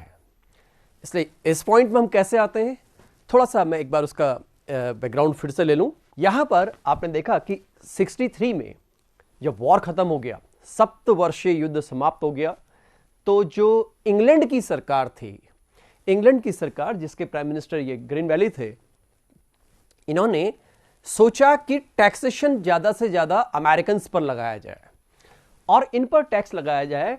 तो इसमें शुगर एक्ट से लेकर के, करेंसी एक्ट से लेकर के, जो मैंने अभी हाल में आपसे चर्चा की है, ये टैक्स लगाते चले गए और इनकी कुछ रिएक्शंस आई। ये ग्रीनवैली उस समय प्राइम मिनिस्टर थे और क्योंकि स्टैम्प एक्ट आया, शुगर एक्ट आया, इन एक्ट्स के खिलाफ रिएक्शंस हो रही थी। इस कारण से ग्रीनवैली को त्यागपत्र देना पड़ा। यहां पर मैं आपको एक बात का ये कर लूं, एक बात यहां पे कि क्वेश्चंस कैसे आते हैं, खास करके यूपीएससी के एग्जाम में और अदर कॉम्पिटिटिव एग्जाम्स जितने भी होते हैं, उसमें क्वेश्चंस ऐसे आते हैं। ये आपके घटनाएं हैं, जैसी घटनाएं। सबसे पहले मैंने बोला शुगर एक्ट आया। शुगर एक्ट बहुत पूछा जाता है, इसको मॉलिसेस एक्ट भी बोलते हैं, शुगर एक्ट भी बोलते हैं। और ये ग्रीनवैली की योजना है, ये टाउनशेंड की योजना है। अगला जो प्राइम मिनिस्टर बने थे वो विलियम पिट थे, उनके वित्त मंत्री का नाम था टाउनशेंड। तो टाउनशेंड की जो टैक्सेशन की प्लानिंग थी, कर योजना थी, वो 67 में आई और उसकी रिएक्शन हुई बोस्टन में। इस रिएक्शन के दौरान जब दोनों पक्षों के बीच में संघर्ष की स्थिति आई, तो इसमें इसी को हम बोस्टन हत्याकांड कहते हैं। और बोस्टन हत्याकांड के बाद चाय पर फिर भी कर लगा हुआ था, इसलिए उसका रिएक्शन सैमुअल एडम्स ने बोस्टन टी पार्टी के रूप में दिया। अगर आपके पास क्वेश्चन इस फॉर्म में आ जाए, कालानुक्रम, अरेंज इन क्रोनोलॉजिकल ऑर्डर, कालानुक्रम में व्यवस्थित कीजिए, तो ये कालानुक्रम में फिर क्या हो जाएगा, 1 2 3 4 5। कोई भी इवेंट पूछी जा सकती है, कोई भी घटना आ सकती है, उस घटना को हम यहां पे देखेंगे। तो ग्रीनवैली ने त्यागपत्र दे दिया। एक बड़े फेमस हिस्टोरियन है टेवर्नियर। टेवर्नियर, ये यूपीएससी के मेंस के एग्जाम्स में पूछा जाता है, ऐसे आ चुका है पहले ये, कि ग्रीनवैली ने अमेरिका को खो दिया क्योंकि अब यहां से खोने की प्रक्रिया शुरू होगी। अभी तक बहुत समृद्धि अमेरिका के कारण आई थी, अमेरिका को खो दिया क्योंकि इस ग्रीन वैली ने अमेरिका से आने वाली डाक को पढ़ना शुरू कर दिया। यह स्टेटमेंट है, इस पर टिप्पणी करने को आईएएस के एग्जाम में पूछा गया था। इसका मतलब यह है, टेबर्नियर हिस्टोरियन यह कहना चाहता है कि इसके पहले जितना पत्र व्यवहार होता था उसमें जो मर्केंटाइल लॉज थे उनको सख्ती से अमेरिका पर लागू नहीं किया जाता था। अमेरिका पर जो इंग्लैंड का नियंत्रण था वो कंपैरेटिवली थोड़ा सा लूज था, जैसे बाद में भारत पर रहा, वो एक सख्त नियंत्रण था, लेकिन यहां बड़ा लूज नियंत्रण रहा। लेकिन अब क्योंकि इनको आर्थिक लाभ चाहिए थे, इन्होंने जो खर्चा किया था युद्ध में वो चाहिए था और वो इनको नहीं मिल पा रहा था, तो कैसे मिल सकता था? टैक्स लगाकर। तो जैसे उसने टैक्स लगाए, ये 5-6 कर एक साथ लगाए गए, उसके बाद टाउनशेड के दो बाद में आते हैं, तो उसने मर्केंटाइल नियमों को सख्ती से लागू करना शुरू कर दिया, यानी टैक्सेशन को सख्ती से लागू करना शुरू किया। इसके खिलाफ अमेरिका में रिएक्शन होती है। रिएक्शन एक तरह से वायलेंस होती है जगह जगह। एक स्थिति में ये बोस्टन हत्याकांड वाली स्थिति आती है, एक स्थिति में ये बोस्टन टी पार्टी आती है। तो यहां तक आने के लिए हम एक बार वापस फिर चलते हैं अपने बिंदु पर। ये बोस्टन टी पार्टी है, ये अक्सर पूछा जाता है, इसकी डेट पूछी जाएगी। चाय नीति का विरोध था ये, लॉर्ड जॉर्ज ने चाय नीति का विरोध किया और इसमें करीब 340 चाय की पेटियां, ये आप देख रहे हैं, पेटियां समुद्र में डाली हुई हैं। ये पेटियां समुद्र में डाल दी गई। ये बेसिकली एक तरह का विरोध है, प्रोटेस्ट है एक तरह का, इसलिए ये अपने आप में महत्वपूर्ण है। यहां मैं आपसे पहले बता चुका हूं कि यहां पर जो टैक्सेशन थे, टाउनशेंड की कर योजना थी, उसके खिलाफ 5 मार्च 1770 को क्या हुआ था? बोस्टन हत्याकांड हुआ था। यानी इधर से टैक्स लगते जा रहे हैं और इधर से अमेरिकन अपनी रिएक्शन देते जा रहे हैं। लेकिन हां, अभी तक इनके दिमाग में नहीं था कि हमें इंग्लैंड से अलग होना है। अभी अलग होने की कोई बात नहीं थी, अलग होने की प्रक्रिया धीरे धीरे शुरू होगी। अभी तो ये केवल कुछ सिद्धांतों की बात कर रहे हैं। ये आप देखते जाइए एक तरफ से, ये बड़ा इंपॉर्टेंट, इसी में से क्वेश्चन ऑब्जेक्टिव बनने के चांसेस रहते हैं। देखिए, सबसे पहले 1763 के बाद 1764 में शुगर एक्ट आया। शुगर एक्ट आया, उसकी रिएक्शन हुई और यहां पे इन लोगों ने सन्स ऑफ लिबर्टी नाम का एक संगठन बनाया।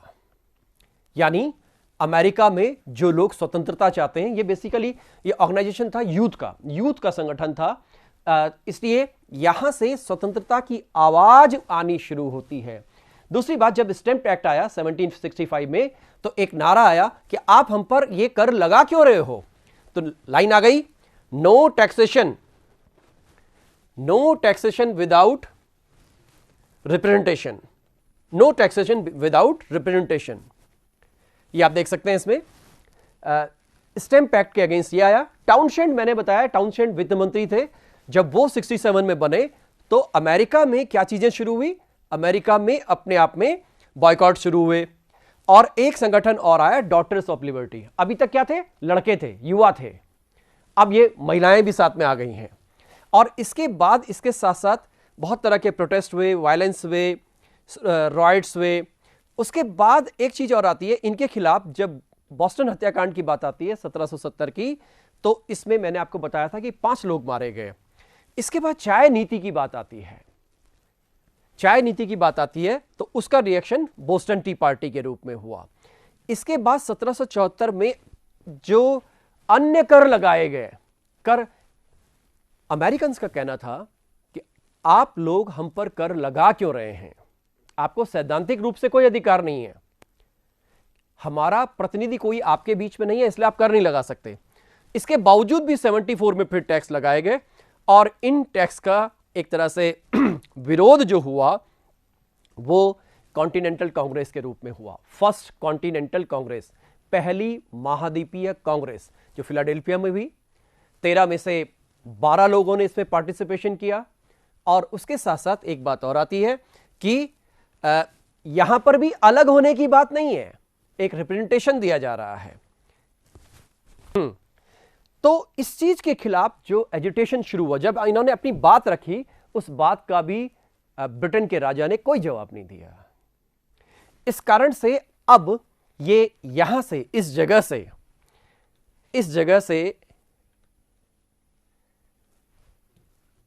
ये दो घटनाएं हैं।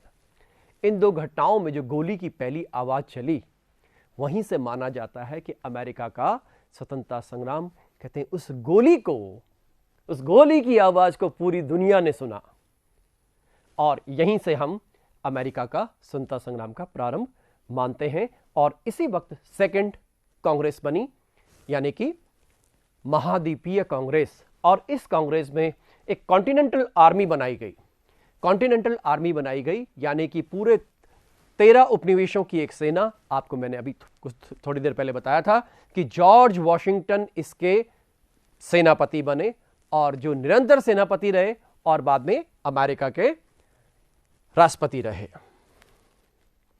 ये आप देख सकते हैं 1773 बोस्टन टी पार्टी पर मौजूद था, और बोस्टन का पोर्ट बिल भी इस संदर्भ में आया। और इसके उपरांत दो महाद्वीपीय कांग्रेस जिस रूप में आ रही हैं, उन महाद्वीपीय कांग्रेस में ही यह निर्णय लिया जा रहा है। और दूसरे महाद्वीपीय कांग्रेस में दो तरह के निर्णय हुए। एक तो बाद में अमेरिकी वॉर ऑफ इंडिपेंडेंस के लिए जो इंडिपेंडेंस की घोषणा थी, उसका एक घोषणा प्रपत्र तैयार किया गया, और एक क्या उद्देश्य हमारा, क्या चाहते हैं हम लोग, और उसके अंतर्गत हम लोग आगे युद्ध करेंगे। देखिए, ब्रिटिश गवर्नमेंट के अगेंस्ट इनके चाय नीति और चाय कानून के विरुद्ध प्रतिक्रिया था ये, और ये चाहते थे कि सैद्धांतिक रूप से भी सरकार हम पर अब कोई कर ना लगाए। इन सब बातों के खिलाफ इस डेट को आप इंपॉर्टेंट कर सकते हैं, ये खूब पूछी जाती है। फिलाडेल्फिया में, यह जगह फिलाडेल्फिया है, फिलाडेल्फिया में सितंबर 5, 1774 को पहली महाद्वीपीय कांग्रेस हुई। यह अक्सर पूछा जाता है, और इस अक्सर पूछे जाने में महाद्वीपीय कांग्रेस में एक बात और आती है कि 13 उपनिवेशों में से जो जॉर्जिया था, सबसे लोएस्ट पार्ट में जो उपनिवेश था, वो उपनिवेश इसमें भाग नहीं ले पाया था। उसके कारण अनेक तरह के कारण थे, लेकिन इसमें भाग नहीं ले पाया। जब दूसरी महाद्वीपीय कांग्रेस हुई, तो उस महाद्वीपीय कांग्रेस में दो हमें महाद्वीपीय कांग्रेस दिखाई देती है, जो अमेरिका के फ्रीडम मूवमेंट का पब्लिक की तरफ से, जनता की तरफ से एक एक्सप्रेशन है, प्रतिक्रिया है। इस प्रतिक्रिया में देखते हैं हम, मैंने अभी आपको बताया था कि 13 कॉलोनीज में से करीब करीब कितने लोगों ने भाग लिया? 12 ने। कुल मिला के कितनी थी? 13, और टोटल मिला के 56 डेलीगेट्स थे। ये पहली कांग्रेस है। दूसरी बात ये, मैंने अभी आपको बताया, ये क्वेश्चन बहुत पूछा जाता है, किस कॉलोनी ने भाग नहीं लिया? तो आंसर क्या होगा? जॉर्जिया ने भाग नहीं लिया। मैंने आपको बताया कांग्रेस शब्द कहां से आया है। कांग्रेस शब्द अपने आप में अमेरिका के इतिहास से आया है, कलेक्शन ऑफ पीपल, आम लोगों का एक समूह। जो दूसरी महाद्वीपीय कांग्रेस हुई, ये इसकी डेट आपसे पूछी जाएगी। ये डेट 10 मई 1774 की है। 10 मई 1774 की है, ये डेट आपसे पूछी जाती है। सेकंड कॉन्टिनेंटल कांग्रेस, ये भी अगेन कहां हुई? फिलाडेल्फिया में ही हुई है, मई 10, 1774। और एक ये पूछा जाता है कि कौन बना इसका अध्यक्ष? ये जॉन हैनकॉक था। ये जॉन हैनकॉक अपने आप में एक व्यापारी था, और ये इसका अध्यक्ष बना। आइए, दोनों के बीच में एक इशू आया। अप्रैल 19, ये आप देख सकते हैं, ये डेट है, लेक्सिंगटन एंड कॉनकॉर्ड, ये दो घटनाएं हैं। इन दो घटनाओं के कारण से हम देखते हैं कि सेकंड महाद्वीपीय कांग्रेस हुई। तो फर्स्ट और सेकंड के बीच में ये दो घटनाएं हैं, 74 और 75 के बीच में। और ये बोला गया कि इसके उपरांत अब द्वितीय महाद्वीपीय कांग्रेस होनी चाहिए, इसलिए ये 10 मई आया। आप दोबारा देख लें, एक बार फिर से देख लें, ये आप 10 मई को देख रहे हैं और ये पहली महाद्वीपीय कांग्रेस, ये डेट है। इसलिए डेट वाइज कोई कंफ्यूजन नहीं। 74, 75 और बीच की वो घटनाएं जिनके कारण से दूसरी महाद्वीपीय कांग्रेस हो पाई। ये मैंने इसकी डेट की बात की। ये आपके सामने पिक्चर लगा है द्वितीय महाद्वीपीय कांग्रेस का, और इस द्वितीय महाद्वीपीय कांग्रेस में ही निर्णय लिया गया कि जॉर्ज वॉशिंगटन को बनाया जाएगा जनरल, कॉन्टिनेंटल आर्मी का जनरल बनाया जाएगा।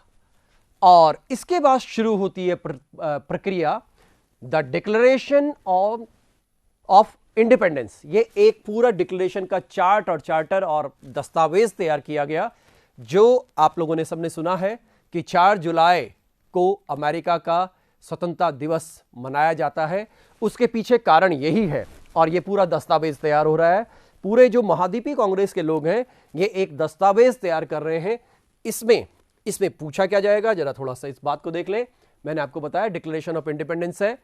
ये क्या चीज है? एक डॉक्यूमेंट है drafted mostly by Thomas Jefferson. ये नाम पूछा जाता है कि इसमें भूमिका किसकी रही, तो थॉमस जेफरसन एक ही नाम है। ये एक बुद्धिजीवी भी थे और नेता भी थे, तो इनका नाम आता है। हालांकि इसको बनाने के लिए 1 + 4 = 5 लोगों की एक कमेटी बनाई गई थी, जिन्होंने इस ड्राफ्ट को तैयार किया था। तो इसमें मेनली जेफरसन थे। This document stated that the Continental Congress was to sever all ties with Great Britain. हम अमेरिका इंग्लैंड से अपना संबंध विच्छेद घोषित करता है, अर्थात हम अब स्वतंत्र हैं। और 4 जुलाई, ये डेट वेरी इंपॉर्टेंट करें, 4 जुलाई 1776 को ये डॉक्यूमेंट अडॉप्ट कर लिया गया, एक्सेप्ट कर लिया गया, साइन कर लिया गया, और चर्च की घंटियां बजी। ये एक सांस्कृतिक विरासत है कि कोई शुभ कार्य किया जाता है तो मंदिर से, मस्जिद से या चर्च से किया जाता है, तो ये एक प्रतीकात्मक है। यहां पर आप देख रहे हैं, ये सामने एक कांग्रेस के सामने रखा गया ताकि इसको एक्सेप्ट किया जा सके, और ये इतने नाम है जिन्होंने साइन किए हैं इस पूरे दस्तावेज पे। वैसे टोटल 56 लोग हैं जिन्होंने साइन किया था, लेकिन यहां पर 47 के नाम इंगित हैं। इन लोगों ने इस पर साइन किए हैं, इस दस्तावेज पर।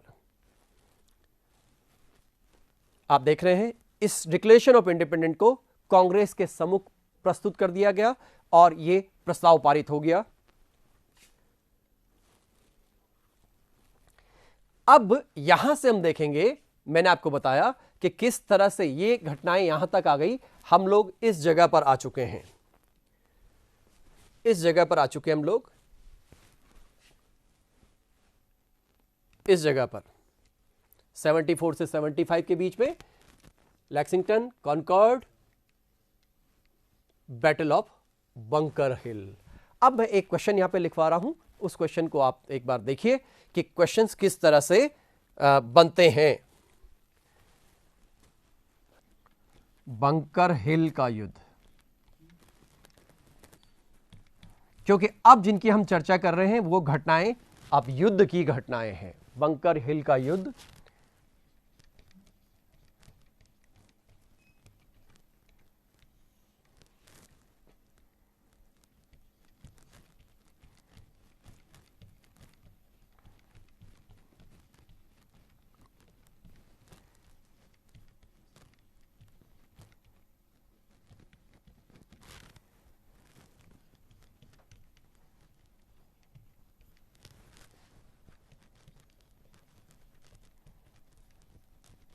ये 4 घटनाएं मैंने लिखी हैं। क्वेश्चन जैसा कि आजकल यूपीएससी में पूछा जाता है, उसी पैटर्न में मैं बात कर रहा हूं आपसे। ये क्वेश्चन इस रूप में आना है कि निम्नलिखित 4 घटनाएं, अमेरिका के इतिहास की निम्नलिखित 4 घटनाएं हैं। क्वेश्चन इस रूप में है, इन चारों घटनाओं को कालानुक्रम में व्यवस्थित कीजिए। ये क्रोनोलॉजिकल क्वेश्चन है, क्रोनोलॉजी, कालानुक्रम। और इसमें प्रश्न की प्रकृति यह बनती है कि 1, 2, 3, 4 क्रम से हैं। तो यहां पर सबसे पहले हम इस बात को देख लेते हैं कि एक एक करके इस बात पे आएंगे कि इन जगहों की हम स्थिति को एक बार देख लें वन बाय वन। तो सबसे पहले बंकर हिल का युद्ध आ गया, फिर अभी डिक्लेरेशन बताया था मैंने 4 जुलाई 76 को, फिर यॉर्क टाउन का युद्ध 81 का है, कॉर्नवालिस वाला, और 1783 का पेरिस की संधि है। तो क्रम से यहां पर आ जाएगा 2, 1, 3, 4 सही है। घटनाओं का कालानुक्रम, अब इनके बारे में अभी मैं डिटेल में चर्चा करता हूं, इन युद्धों के बारे में, क्योंकि अब जब ये स्थितियां हुई, ये क्वेश्चन देख लीजिए, ये तो सुमेलित कीजिए वाला प्रश्न है।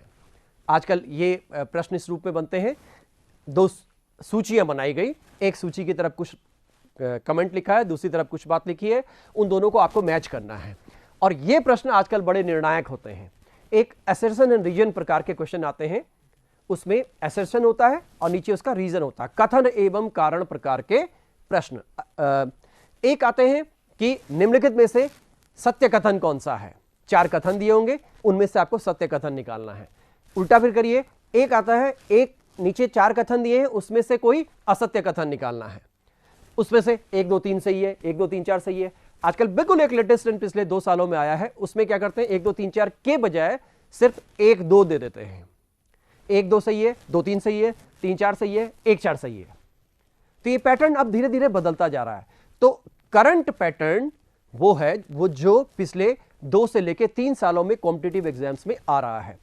तो इसी आधार पर हमारा जो एकेडमिक पार्ट है, एकेडमिक पार्ट के लिए जरूरी है कि आपका फोकस एग्जैक्टली हो चीजों पर। ये घटनाओं का क्रम, इसके बारे में बात हुई थी, ये आप देख सकते हैं, उसी चार्ट को एक बार अलग अलग डायमेंशन से किया गया है। ये सारी घटनाएं हैं, देखिए इतने सारे युद्ध हैं। सबसे पहले हमने बात की किस जगह की, ये 2 घटनाएं हैं, जिसके बाद मैंने बोला कि 75 में फिर महाद्वीपीय कांग्रेस हुई और अब जरूरी हो गया कि हम युद्ध करेंगे, हम इंग्लैंड से अपना संबंध विच्छेद करते हैं। संबंध विच्छेद करने की बात आती है। इसके बाद ये बंकर हिल का युद्ध है, उसके बाद ट्रेंटन का युद्ध है, उसके बाद ये न्यूयॉर्क के आसपास में भी कुछ युद्ध, एक आध युद्ध होता है, सारगोटा का युद्ध है, ये सबसे इंपॉर्टेंट युद्ध है। और ये यॉर्क टाउन, पूरा इसमें लिखा नहीं है, यॉर्क टाउन का युद्ध, ये सबसे ज्यादा निर्णायक युद्ध है। ये आप देख सकते हैं, ये जितने युद्ध आप देख रहे हैं, इनमें 2 में अमेरिका के, 2 में केवल इंग्लैंड की जीत हो रही है और बाकी में अमेरिकन आर्मी जीत रही है। जबकि मैंने आपको बताया इनके पास संसाधन बहुत कम थे। यहां पर मैं एक बात और चर्चा कर दूं आपसे, यूरोप के कुछ देश अमेरिकन की मदद कर रहे थे। एक प्रश्न इस पर भी बन सकता है, इसको जरा ध्यान दीजिएगा। ये सारे युद्ध हैं और इन युद्धों के साथ साथ हम फ्रांस, जो सबसे इंपॉर्टेंट देश है, इसके अलावा और देशों ने भी मदद की, पर लेकिन उनकी मदद छोटी छोटी थी। फ्रांस की मेजर मदद रही, नाम था लैफायते, लैफायत बोल देते हैं बोलते वक्त, लेकिन नाम है उसका, फ्रेंच प्रोनाउंसिएशन है लैफायते, लफायते, लफायते बोलते हैं। ये पूरी अपनी आर्मी लेकर था साथ में। तो कुल मिलाकर 4 देशों की सेनाएं लड़ रही थी, अमेरिका भी था और उसके साथ साथ 3 यूरोप की टुकड़ियां भी थी। यहां पर हम फिर अपने बिंदु पर आते हैं, ये सारे युद्ध हैं। सबसे पहले मैंने बंकर हिल के युद्ध की बात आपसे की है। बंकर हिल के युद्ध में ये अंग्रेज के बजाय अमेरिकन जीतते हैं। ये देखिए आपके सामने बंकर हिल का युद्ध है।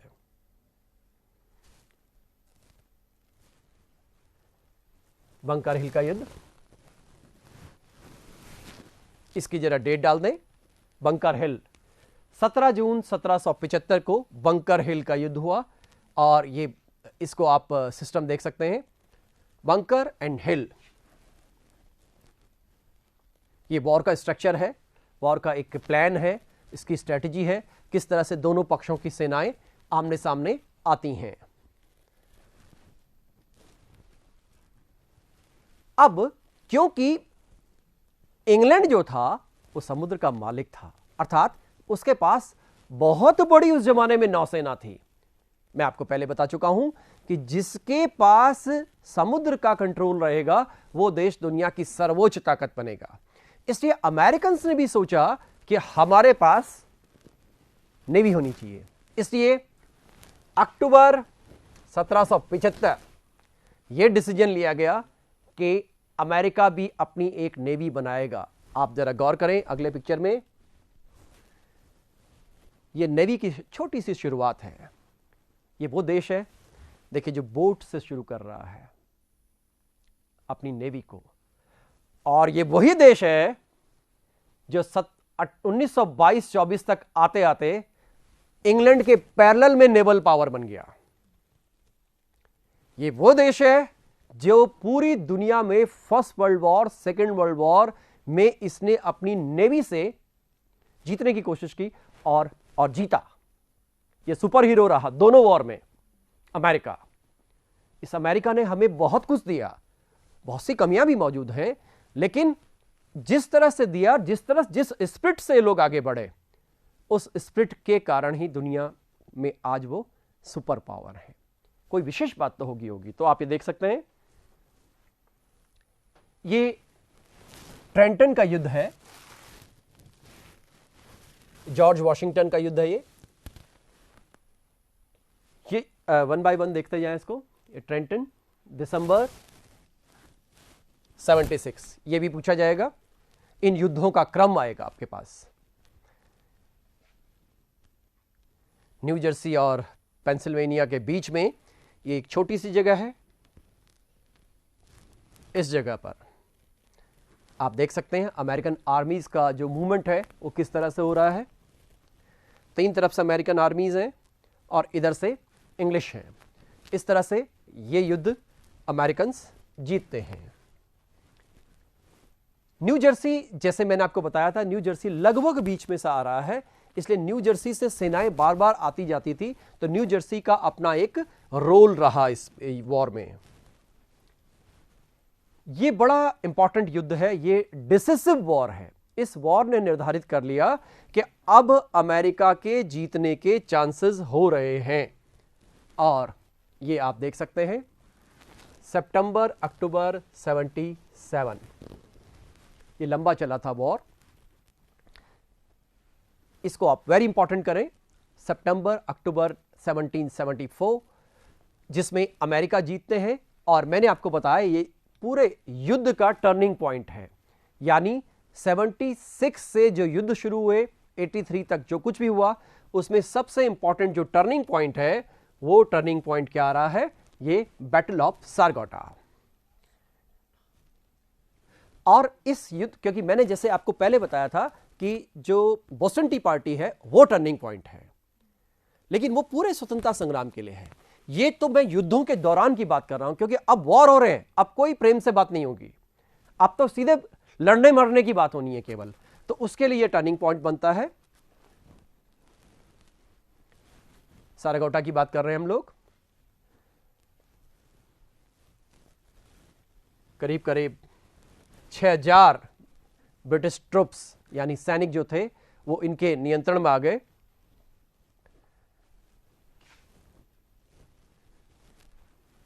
ये सबसे इंपॉर्टेंट वॉर है, इसको तो आप सबसे इंपॉर्टेंट करिए। ये इंडिया के पॉइंट ऑफ व्यू से भी इंपॉर्टेंट इसलिए है क्योंकि इसमें जो लड़ने वाला व्यक्ति था इंग्लैंड की तरफ से, वो भारत का गवर्नर जनरल बना लॉर्ड कॉर्नवालिस।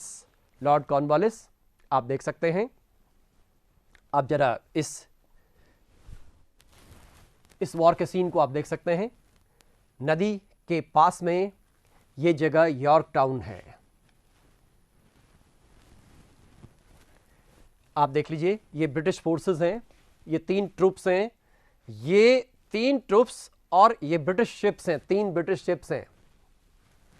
यानी ये कंसंट्रेट हो गए कहां पर? इस यॉर्क टाउन नाम की जगह में। और इधर से कौन है? ये फ्रेंच ट्रूप्स हैं।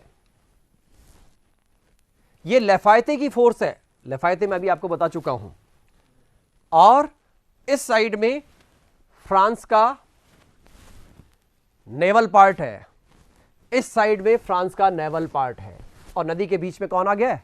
इस जगह पे कॉर्नवालिस है। अब आप सामान्य बुद्धि से देख सकते हैं, कहीं बचने का चांस है?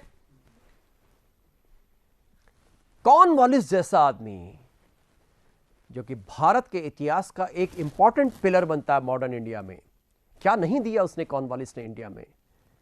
अंग्रेजों का एक साम्राज्य स्थापित किया, कॉर्नवालिस कोड दिया, सिविल सर्विस का एस्टेब्लिशमेंट दिया, जुडिशियल एक स्ट्रक्चर खड़ा किया इंडिया में, सिविल सर्विसेज जिसको हम स्टील फ्रेम ऑफ ब्रिटिश राज कहते हैं इंडिया में, वो सारा का सारा फॉर्मेशन कॉर्नवालिस दे गया। इतना योग्य व्यक्ति कैसे फंस गया? ऐसे फंस गया। समुद्र में, पानी में इनको हराना असंभव था, लेकिन इस साइड में ये फ्रेंच हैं। ये छोटी सी लोकेशन पे देखो घेरा हुआ है, और आप देखिए कहीं से कोई बचने का कोई चांस नहीं है। तो आपके पास सिर्फ एक ही रास्ता बचता है कि आप सरेंडर कर दें, और अमेरिकी सेना के सामने, लॉर्ड वॉशिंगटन के सामने, जॉर्ज वॉशिंगटन के सामने आत्मसमर्पण करना पड़ता है अंग्रेजी ट्रुप्स को, और ये स्वयं मौजूद हैं, ये यॉर्क टाउन में सरेंडर हो गया। और यहां पे अमेरिका का स्वतंत्रता संग्राम होने वाला जो युद्ध था, वो युद्ध समाप्त हो गया। अमेरिका का साथ मैंने आपको बताया विदेशी लोग भी दे रहे थे। ये आप अब आज के परिप्रेक्ष्य में देख लीजिए, थोड़ा सा 1 बाय 1 आपको समझ में आ जाएगा कौन कौन से युद्ध हुए हैं। इन युद्धों की एक बार फिर से चर्चा देख लें। मैंने आपको बताया था यहां से शुरुआत होती है। बोस्टन टी पार्टी और बोस्टन हत्याकांड की चर्चा हम लोग कर चुके हैं। ये ट्रेंटन का युद्ध, फिलाडेल्फिया में 2 कांग्रेस होना, न्यूयॉर्क सिटी और खास करके न्यू जर्सी की भूमिका। उसके बाद सारगोटा का युद्ध मैंने आपको बताया कि ये एक टर्निंग पॉइंट बना, और उसके बाद यॉर्क टाउन के युद्ध में अमेरिकन अंतिम रूप से जीत जाते हैं। ये अमेरिका के स्वतंत्रता संग्राम के अंतर्गत युद्धों की स्थितियां हैं। अब जब सब कुछ हो गया, इसके आप डेट डाल सकते हैं। 1783 ट्रीटी ऑफ पेरिस, अमेरिका के क्रांतिकारियों की, स्वतंत्रता सेनानियों की विजय होती है, और इसके अंतर्गत अमेरिका की स्वतंत्रता को वैधानिक रूप से स्वीकार कर लिया गया। यह कहा गया कि अमेरिका की लैंड से जितने भी सैनिक हैं इंग्लैंड के, उनको वापस बुला लिया जाएगा, और करीब करीब जो भी इंग्लैंड के ऐसे रिसोर्सेज हैं, इंग्लैंड के ऐसे सेटअप हैं, वो सेटअप सारे हटाए जाएंगे,